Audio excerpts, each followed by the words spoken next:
Afternoon all. It's been a little while since I made a video. I keep saying that, don't I? Well, there's a video anyway. Now this video is going to be a bit of an experimental one. There's a guy who got in contact with me on YouTube and sent me some pictures. I'm not going to put his email address. I don't even know his name, to be honest. I think he's a lad from the Philippines. And he suggested doing an Airbox mod, and he says he's done it to a ZX10, which I think inherently is kind of almost the same sort of engine as ours, the Z1000. And he said that he got some big gains from, now I'm not expecting the numbers that he quoted me, and I'm not going to say the numbers that he quoted me because obviously I can't verify it. But essentially what he said in his email I thought held a bit of weight, held a bit of water. So what he's done, he showed me some pictures, and essentially he's taken a Z1000 Airbox and lopped off this part here. So if I'm looking down the profile of it, so I bought this Airbox, got this on eBay for 25 quid, which is great, brilliant, spot on. So it's going to be an easy thing to do, and mine's obviously all together and working there, not been ridden out on it since whenever, because we're all confined to our houses. So the plan is, as I say, is to essentially lop this part off the bottom of the Airbox. And his theory is, which is, you know, I think pretty sound, is that when it's drawing the air in, if it doesn't have to go and rush, you decrease the volume of the Airbox, but if you take out this trough here and you just go straight up and smooth it, then you're going to get air in to the throttle bodies a lot faster. Now, on hindsight, I think what he's got a point, because on my RSV here, one of the go-to mods for it, because mine's an old 2010 one, but one of the go-to mods for this is to fit the Airbox from the 16, because they've changed the total shape of the Airbox is different underneath the tank. On mine, the air filter sits on like a 45-degree angle, but on the new one, the air filter sits totally smack bang in front of the air intakes. And I think from 6,500 upwards on the RSV, you're supposed to make something like 3 or 4 brake horsepower through the entire rev range. So, going back to the Z, what I'm going to do is I'm going to lop off the bottom of this. I've got to go and find some plastic around the house somewhere that I can use or utilise or something like that. Fit a flat piece of plastic to here, seal it all up, and then the other thing that he's done as well, which I've never done before, and I thought, well, I may as well try that as well if I'm going to start tearing Airboxes to pieces, is to fit some gold tape and tape it up to stop the heat getting from the engine into the Airbox and warming up the air. So that's my current plan. So I'm going to try roughly joining a few videos together. So this is the first one, and I'm going to crack on with it now, see what happens. Okay, so that took about half an hour to do that. So as you can see, that profile has now gone. Now, on hindsight, as I was cutting it, I kind of had, look at that, so it's sprayed everywhere. As I was cutting it, there is a blanker inside, which is this here, and that actually sits in there like that. I mean, that's just a sort of stock part. I'm trying to do this one-handed. So I did think as I was cutting, I thought, well, what you could do is you could actually just cut a shape of this plastic here and just stick it straight on top of that, because that would just blank off that whole bottom chamber there. But it's cut now anyway, so it doesn't matter. It's just one of those sort of weird things that you kind of have on hindsight when you're actually doing something. You think, hang on a second. But also as well, just to say, that's given me a template for sort of that there, so I can cut a piece of plastic now and just stick it straight onto that. So that's the next job. The first thing being is to actually find some plastic. So there you go, that's it so far. Next video, which I'll just link them all together so you can see the whole job, will come in a bit. So moving on swiftly, I genuinely thought, I've done that with a Dremel, and it's a nice, obviously a big thick rigid bit of plastic here, and I genuinely thought with the best intentions I would have cocked that up, but it's worked perfectly, surprisingly. So there's the profile down the side now. So I haven't obviously sealed it, but you can see what I used is I drew a template around this bit here to give me that bit there, and nicely as well it rests against this lip here. So you've got this lip there and it rests against that nicely. So the next thing for me to do will be to work out how to seal it, and I'm thinking probably I'll use silicone. So what I'll do is I left these lugs in here as well because I thought they'd be probably a good point for something to stick to get a good key.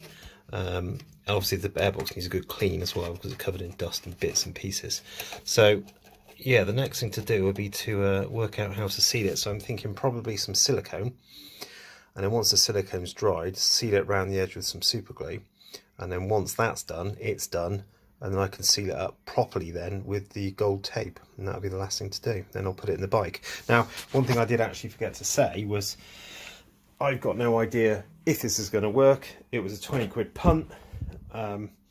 Obviously, because of the lockdown, I might be able to probably sneak out on it for a little bit, but all I'm going to have is my ass dyno, really, to just tell me if it feels better. Now, I think also as well, I mean, my bike's mapped exactly to the engine and to the exhaust, so I strongly suspect that if I put this in, if I do see a performance gain, obviously I'll say, but I think that if I do see a performance gain, then it will probably have to go back on the dyno to get the most out of that airbox change. But as I say, this is all kind of hearsay. Let's see what happens. Okay, next part of the video. Z's all apart, as you can see there. All the bodywork's all over there. There's the stock airbox, which I've still yet to take out. Over here, I've got my modified airbox. This is the air filter out of mine. I'm just taking it out this minute. So there is now my modified airbox, complete with heatproof tape on it. There's the inside of it, a little bit gooey, but everything's stuck. I don't want to cut any of that out because I might end up introducing air holes, which I'm not too sure about. So there you go. So I've got to transfer the trumpets over. They are obviously here, although having said that, I've got spare ones because they all came in the airbox anyway. So yeah, hopefully I'll be able to join all this lot together once it's all back together as a bike and a video. So I'll come back in a bit. Afternoon all.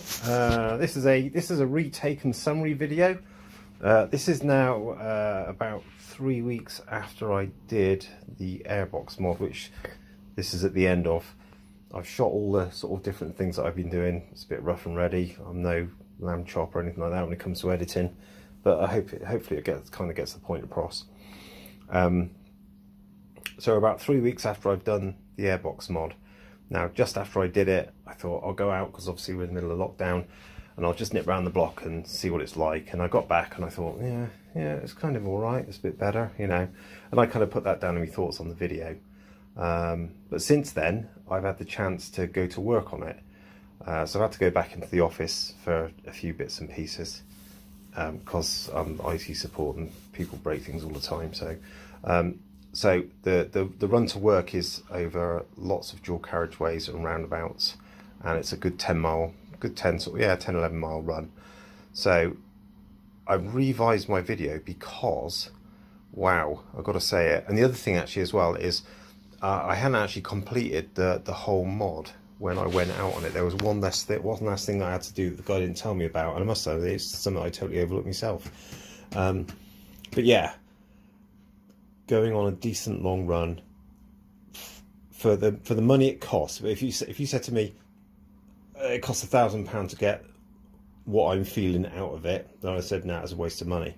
But it literally cost 25 quid for the airbox, an old tea tray, some glue, and about 50 quid for a roll of gold reflective tape, which you don't really need, but it did tidy the whole thing up and sort of cover the ex tea tray, as it were, that's underneath. So yeah, for the 100 quid you spend. The other thing I'll say as well is if you do this, you absolutely have to have a full system, I would say, because it's just not going to breathe.